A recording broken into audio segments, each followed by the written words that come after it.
에스겔 29장 말씀입니다.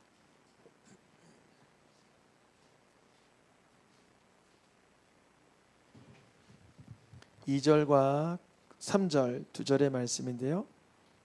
제가 한 절, 성도님들이 한 절씩 읽겠습니다.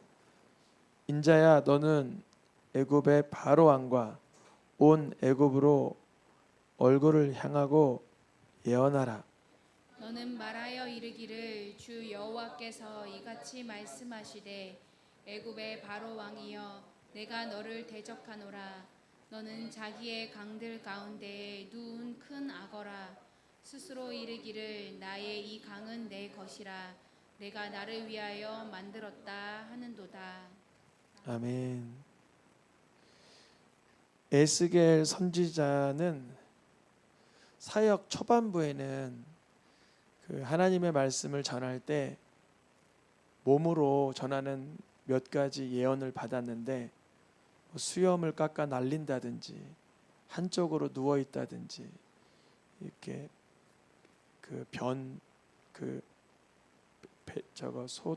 소 배변으로 이렇게 떡을 구워 먹는다든지 이런 보면 특이할 만한 그런 행동을 했습니다.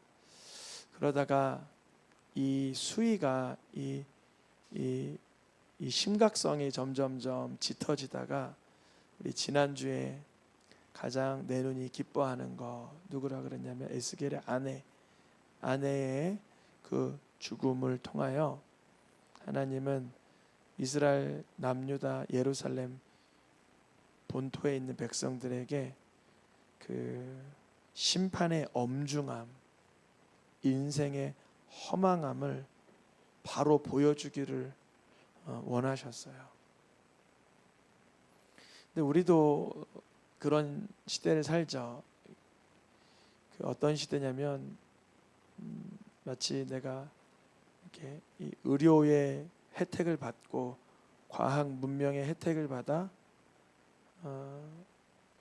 유한하지 않을 것 같은, 그리고 여전할 것 같은 그런 비이성적이고 비논리적인 그런 생물학적인 관점을 통해 나 자신을 고찰하고 들여다보기보단 육체로 살고 겉에 주어진 조건에 현혹되어 사는 경우가 있습니다. 사실 에스겔 시대의 에스겔의 아내가 죽음을 통하여 그 백성들에게 뭔가 얘기하려고 하신 그것은 지난주의 결론은 뭐였냐면 예수 그리스도의 십자가 사건을 가만히 바라봐야 된다, 이렇게 마쳤습니다. 그렇게. 그리고 마치면서 주변에 있는 나라들이 에스겔의 이 아내의 죽음과 또 이스라엘 남유다의 그 패망에 가는 과정을 보면서 이 주변 나라들이 아하, 좋다, 이스라엘의 영광이 나에게 오는구나, 아이고 잘됐다, 이런 나라들이 주변에 있었다 그랬어요. 하나님은 그 나라들도 그런 태도로 인하여 심판하신다. 두로가 좀 많이 교만했어요. 두로가 좀 많이 교만했고, 그리고 에돔도 자기의 그 혈족인데도 유다의 멸망을, 이스라엘의 멸망을 아주 즐거워했어요. 아람도, 암몬도, 모압도, 블레셋도 마찬가지였습니다. 이렇게 사이즈 보면 이스라엘 남유다 그 주변 국가의 사이즈가 다 어때요? 좀 그만하죠. 비슷하죠. 그러니까 이스라엘의 멸망 이후에 남유다가 멸망하고 이 주변 소국들이 그 같은 시즌에 아수르의 지배를 받게 되고 바벨론의 지배를 받게 되는 이런 약소 국가들이에요. 사실은 다윗 왕 때는 여기 주변국들이 이스라엘에 조공을 바치기도 했어요. 이렇게 그러니까 이 아람, 암몬, 블레셋, 두로 이 나라가 다른 나라에게 이렇게 잠식된다고 해서 놀랄 일이 아니었어요. 그런데 오늘은 본문에 어디를 향하여 이제 예언이 시작되냐면 애굽을 향하여 시작이 돼요. 근데 애굽은 기존의 이스라엘 주변국들이랑은 그 규모가 달라요. 우리가 지도를 잠깐 보면 이제 이거는 그 갈대아 우르에서 아브라함이 그 뭐랄까요, 하나님의 처음 부름을 받아 나온 그때쯤의 지도예요. 그 오른쪽 하단에 보면 이렇게 우루 써 있죠. 우루, 하란 써 있고 밑에 이제 헤브론 이렇게 가나안 땅이 보이는데, 그때에도 잘 보시면 이 지도에서 크게 표기된 데가 왼쪽 하단에 애굽이란 나라가 존재했고, 또 이때 아브라함 손주 때는 이제 증손주 때인가 손주 때인가 그때는 애굽에까지 가서 이렇게 흉년 때 먹을 것도 타러 갔었던 그 애굽이 에스겔 시대에도 그대로 현존하고 있죠. 보면 이제 시대가 거의 한 천 몇백 년이 흘렀는데 바벨론 제국 그 위에 메대 제국 이렇게 거대한 나라들의 이름 속에 두로 다메섹 뭐 예루살렘 이런 것들은 아주 작게 표현되는데 애굽은 여전히 그 글자 그 크기로 봐도 아주 크게 표현됐어요. 근데 이 애굽을 향한 하나님의 오늘 본문 예언의 말씀은 에스겔 입장에서는 예언이니까 선포하지만 이스라엘 백성들과 남유다 백성들 입장에서는 애굽은 안 망할 거야 이런 생각이 있었죠. 왜냐하면 거대한 큰 나라였으니까. 그리고 이스라엘의 남유다에 영향을 많이 끼치고 또 아수르가 이렇게 밀고 내려오면 애굽이 대신 가서 싸워주기도 하고 뭐 이런 역사가 있었기 때문에 애굽을 하나님께서 심판하신다.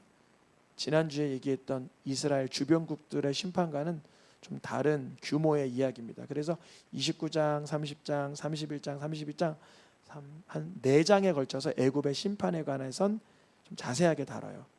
규모도 크고. 그래서요. 하나님은 왜 이 애굽을 심판하신다고 하고 계시냐면 오늘 본문의 3절에 보니까 애굽의 바로 왕이여 내가 널 대적한다. 하나님의 마음이죠. 그런데 왜 대적하시나 보니까 너는 그 나일강 이렇게 삼각주 밑으로 뻗어나오는 그 강에 누워있는 큰 악어라 여기는구나. 그러니까 악어가 느리긴 해도 물속에 들어가면 악어를 아무도 못 당하잖아요. 물속에 들어가면. 아니면 그 강한 턱의 힘으로 물에 누구든 확 잡아서 끌고 들어가면 물속은 악어의 밭이죠. 아무리 강력한 사자 뭐라고 해도 악어가 확 물고 물속으로 끌고만 들어가면 질식시키던가 떼굴떼굴떼굴 굴어가지고 한쪽을 찢어버리던가 이렇게 하는. 그러니까 애굽왕 바로는 그 강에 누워 있는 큰 악어라 스스로 아주 그 뭐랄까요 교만한 그런 마음이었는데 스스로는 이런 마음까지 갖는 거예요. 이 강 내 거야. 이거 내가 만들었어. 그래요. 분명히 자연 만물은 하나님이 만드셨는데 하나님이 다스리고 계시는데 왜 이런 말을 할 수 있을까 보니까 물론 강 그런 개간 사업은 했겠죠. 강 주변에 뚝을 쌌다든지 이런 그런 정비 사업은 바로왕 했을 수 있죠. 그 이스라엘에도 가보면 이렇게 해안가에 그런 제방 사업 같은 거 하는 왕들이 있으니까요. 근데 그 마음이 하나님이 이것을 만들고 나는 그거에 대한 청지기적이라는 마음이 없던 그런 교만한 마음이라 하나님은 이제 이 애굽을 심판하시고자 했습니다. 이 애굽을 하나님께서 어떻게 심판하시는지 29장 4절 5절에 동사를 좀 이렇게 표기해 놨는데 첫째 아가미를 꿰고 못 도망가게 하시고 자기의 왕국이라고 여겼던 강들에서 어떻게 해요? 이제 하나님 괴를 끌어내는 거예요. 이게 그거예요. 이제 물 가운데 있으면 악어는 정말 제왕이잖아요. 우리가 하나님 앞에 교만하지 않을 수 있는 방법은 뭐냐면, 당연히 숨쉬고 있는 이 호흡이 당연하게 여겨지면 안 되고, 당연히 먹을 수 있는 밥 한 끼가 뻔하게 여겨지면 안 되는 거예요. 하나님은 그때 어떻게 하시면 거기서 끌어내시는 거예요. 이 악어는 그 강이 당연한 줄 알았어요. 애굽왕 바로는 하나님 없이도 당연히 강들에선 제왕의 그런 자리에 있을 줄 알았지만, 하나님 아가메를 깨고 강들에서 끌어내고 어디다 던지세요? 들에다가 던져요. 그러니까 악어에겐 제일 악조건이죠. 들에 가면 저도 저거 다큐멘터리, 저기 동물의 세상, 동물의 나라, 그거 뭐 있죠? 동물의 왕국 보면 코끼리가 악어가 들에 지나가니까 발로 꾹 밟더라고요. 그러니까 빡! 아무리 강한 악어도 물에서 나오는 순간 밟으면 끝나는 거예요. 제대로 움직이지도 못하고. 그러니까 우리가 그걸 깨달아야 돼. 내가 얼마나 연약하다는 거를. 내가 참 이게 뛰기도 잘 뛰고 먹기도 잘 먹고 뭐 생각도 빠리빠리 돌아간다라고 스스로 여길 수도 있지만, 그건 주님이 주신 조건 때문에 그렇게 되는 것뿐이죠. 호흡도 주셨고 먹을 것도 주셨고 소화력도 주시고 또 주변에 좋은 분들도 붙여주시고, 그게 가능한 거지. 꿰고 끌어내 던지는 순간 악어가 새의 밥이 돼버리는 거예요. 새의 밥이 돼. 참 비참하죠. 그러면 하나님은 왜 이스라엘이 에스겔 선지자가 바벨론에 끌려갈 그 시즌에 애굽에 대한 이런 평가와 심판을 진행하시는가? 거의 동시대에 일어난 상황이거든요. 이게 동시대에 30년 정도밖에 차이가 안 나요. 남유다의 멸망과 애굽의 그런 패전, 그래서 포로로 끌려가고 흩어지는 이 애굽의 끔찍함도 남유다와의 그 시대적인 차이는 30년 정도밖에 안 나요. 왜 그랬냐? 이유가 또 있어요. 이게 이스라엘 편의 이유예요. 이스라엘 편의 이유. 중요한 거. 오늘의 이게 좀 핵심과 같아요. 애굽이 본래 이스라엘 족속에게 어떤 존재래요? 갈대 지팡이라. 이게 무슨 의미인가? 애굽이라는 나라가 이스라엘 사람들에게는 선망의 대상이었다는 거예요. 선망의 대상. 어떤 옛 추억에 잠길 수 있는 그런 어떤 존재였어요. 그래서 이스라엘이 힘이 들면 애굽의 손을 잡고자 그렇게 했었어요. 마지막 왕 시드기야도 애굽 나 좀 도와줘 했다가 바로 왕이 출정했지만 느부갓네살의 공격에 그때 애굽이 박살난 거 아니에요? 손을 잡은즉 오히려 애굽이 부러져 버려서 이스라엘의 어깨를 찢어져 버렸고, 그들이 누구냐면 이스라엘이에요. 이스라엘이 또 애굽을 의지한즉 애굽은 또 부러져서 이스라엘의 허리가 휘청휘청거리게 하는 존재였다. 이렇게 기록되어 있어요. 그래서 이스라엘의 패망 가운데 이런 마음이 있을 거예요. 애굽이 날 조금만 더 좋아졌으면 괜찮았을 텐데. 좀 이상하잖아요. 하나님을 향한 마음을 가지라고 징계가 일어나고 있는데 그 마음에는 애굽을 향한 그런 아쉬움이 있다면, 하나님의 계획에선 애굽이 잠시 사라져 주는 게 이스라엘을 향한 하나님의 계획을 성취하는 데 유리합니다. 본래 이스라엘 족속에게 갈대 지팡이 같은 존재였던 이 애굽은 이 시기에 하나님의 심판을 통해서 더 이상 이스라엘에게 기대할 수 없는, 의지할 수 없는 존재가 되어버리게 하시는 거예요. 애굽 자체의 교만이 나는 이 강가의 악어야, 대장이야, 제왕이야, 이런 애굽의 죄성에도 문제가 있었지만 이스라엘 백성들이 끝까지 애굽을 향한 그런 그 목마름이 있었어요. 목마름. 이런 거예요. 우리가 세상을 살면서 세상을 부러워해요. 세상의 방식이나 쾌락을 목말라 하는 경우가 있어요. 그럼 하나님은 어떤 일을 간혹 벌이시냐면 그게 목마름의 대상이나 갈망이나 갈증의 대상이 아니라는 걸 알게 하시는 작전을 펼쳐나가세요. 아주 이거는 고난이도의 작전일 수밖에 없어요. 그때는 내가 그 연민과 그런 사모함의 대상에 눈뜨지 못하게 내 눈을 닫아두시든가 아니면 그 대상을 부숴주시든가 이런 거예요. 그런데 이 시기에는 이스라엘도 에스겔까지 다니엘까지 끌려가는 그런 나라의 처참함 속에 애굽도 심판되어 가고 있으니 이제 이스라엘 백성들의 입장은 바라볼 곳이 없게 되는 상태. 하나님이 그거를 연출하고 계시는 거예요. 그러니까 그렇게 곤란할 상황이 일어나기 전에 주를 향한 마음을 갖게 해달라고 간구하시길 축복합니다. 내가 의지할 곳도 있는 것 같고 내가 기대할 것도 있는 것 같지만 주를 먼저 의지하여 주 앞에 나아갈 수 있기를 축복합니다. 바로왕, 너 이 강을 내 것이다, 내가 만들었다, 내가 개간하고 내가 정비공사했다 그랬나? 그 땅은 이제 황무지가 될 거야.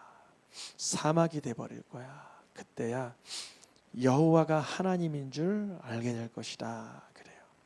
여러분, 우리에게 좀 좋은 거 생기면 내 거야, 내가 만들었어 그러지 마시고 주님이 하셨어요 이렇게 영광 올려드리는 훈련 되기를 축복합니다. 이거 돼야 돼요. 뭐 계라우라이 하나 예쁘게 붙여도 내가 했어 그러지 마시고 주님이 노란자 안 터지도록 신선한 거를 만나게 하셨네. 맞아요, 안 맞아요?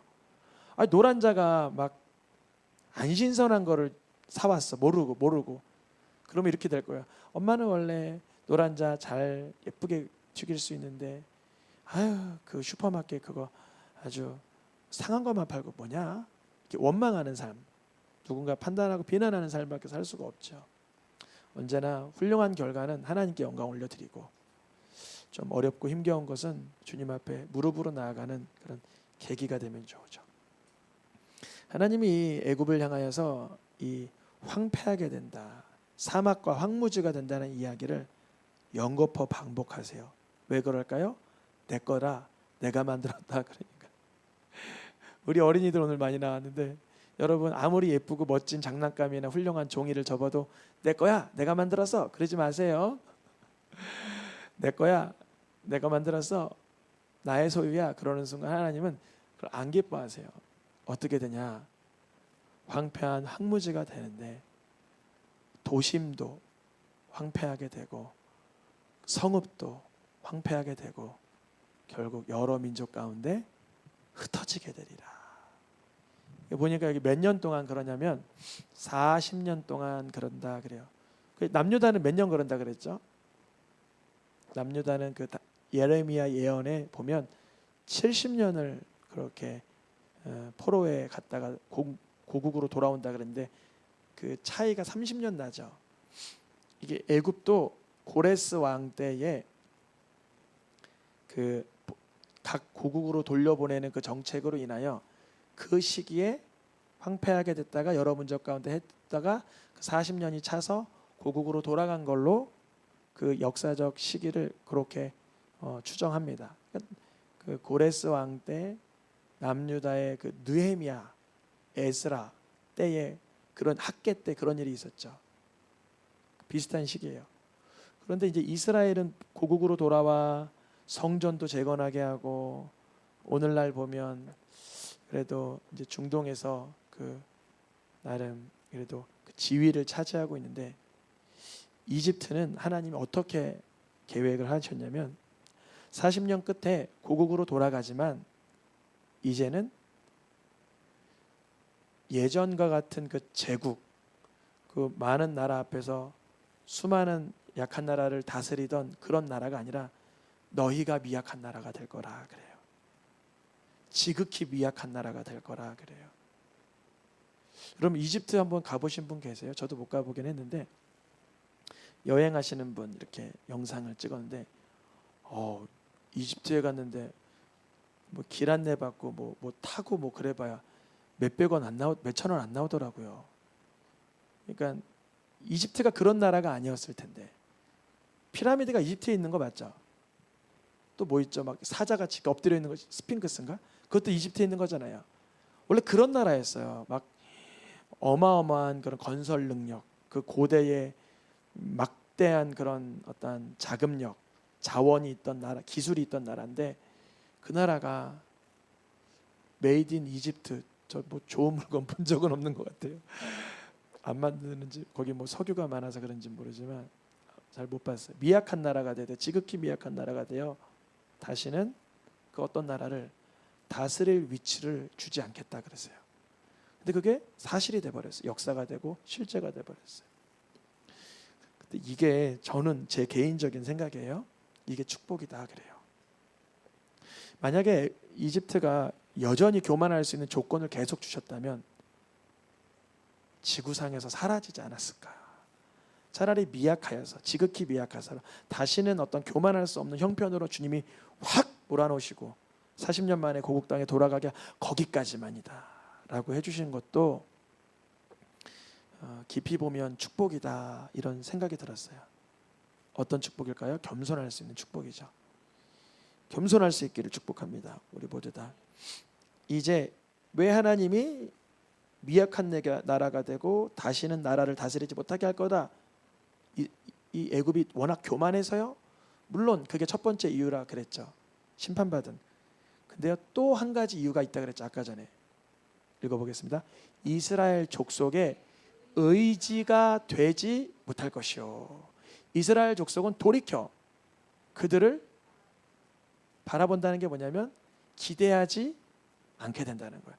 이스라엘이 지금 이집트를 기대할까요? 안 기대하죠. 그런 기대 안 하죠. 예전에 이집트의 비행기가 이스라엘과 전쟁했을 때 이스라엘의 비행기가 이집트의 애굽의 그 공군 부대를 초토화시킨 적이 한번 있을 거예요. 이스라엘은 이제 애굽을 이 시대처럼 막 우러러보고 그러지 않아요. 하나님이 그걸 완벽하게 끊어버리시려고 그렇게 하시는 거예요. 이걸 우리한테 대입하면 뭐냐? 우리 오늘날 이게 에스겔이 우리하고 무슨 의미가 있나? 우리 살다 보면 어떠한 세상의 어떤 그런 권력, 어떤 그런 세상의 어떤 인맥, 어떤 세상의 그런 것들을 의지하고 기대하려고 하는 마음이 굴뚝같이 들어갈 때가 있어요. 뭐 조금은 신경 쓰여니까 그런 걸 조절을 해야 될 어떤 해안도 있어야 되는 건 맞는데 하나님을 신뢰하고 기대하는 것보다 거기에 완전히 함몰되는 거예요. 그래서 대화 끝에 항상 그래도 사람이 이건 있어야지. 사람은 이런 건 맺어야지. 뭐 이렇게 정도는 해야지 하면서 하나님을 의지하고 바라보기는 그 에너지에 비해서 세상에서 육체에서 인간적인 개념에서 추구하는 그 바라보고 하는 의지의 대상이 너무 클 때 주님은 그것을 죄송합니다. 다시는 의지되지 못하도록 완전히 이렇게 하신다는 거죠. 우리가 미리 알고 하나님을 더욱 의지하고 바라보기를 축복합니다. 애굽은 하나님 앞에 바벨론 왕의 칼로 망하게 될 것이다 하면서 하나님의 계획은 뭐였냐면 애굽의 교만을 패하여서 그의 모든 교만한 무리들을 멸하시려는 것이 하나님의 거대한 그림입니다. 그러니까 교만은 패망의 선봉입니다. 근데 우리가 그걸 알지만 이 육이 자꾸 이게 완악하고 교만해지려고 할 때는 말씀을 깨닫게 해주시기를 원합니다. 그래서 하나님은 하나님을 경외하기를 원하시는 거지 나를 이렇게 드러내는 걸 기뻐하지 않으시는구나. 이스라엘의 그 에스겔 선지자를 통한 이 말씀이 애굽이 이미 멸망하기 전에 선포되는 이것은 사람들에게 좀 의아했던 거예요. 그러니까 오늘날 이런 거죠. 느낌으로 봐서는 좀 죄송합니다. 러시아가 망하든 뭐 중국이 망하든 북한이 망하겠죠. 느낌으로 봐서. 제가 그 나라를 싫어하는 게 아니라 그 나라가 누구를 싫어해요? 하나님을 싫어하는 거잖아요. 저는 그 나라들 뭐 가보고도 싶고 그런데 러시아가 하나님을 대적하고 생명을 업신여기고 주의 복음을 핍박하고 중국에서 수많은 예수 믿는 선교사님들이 핍박받고 추방당하고 북한에서는 죽임까지 당하는 그러한 하나님을 향한 이들의 태도와 정권과 방침은 분명히 심판의 때가 근접한 것 같긴 한데 하나님은 어떻게 하실까 우리가 고민하게 만들죠. 그때 우리는 우리를 돌아보면 되는 거죠. 나를, 우리를.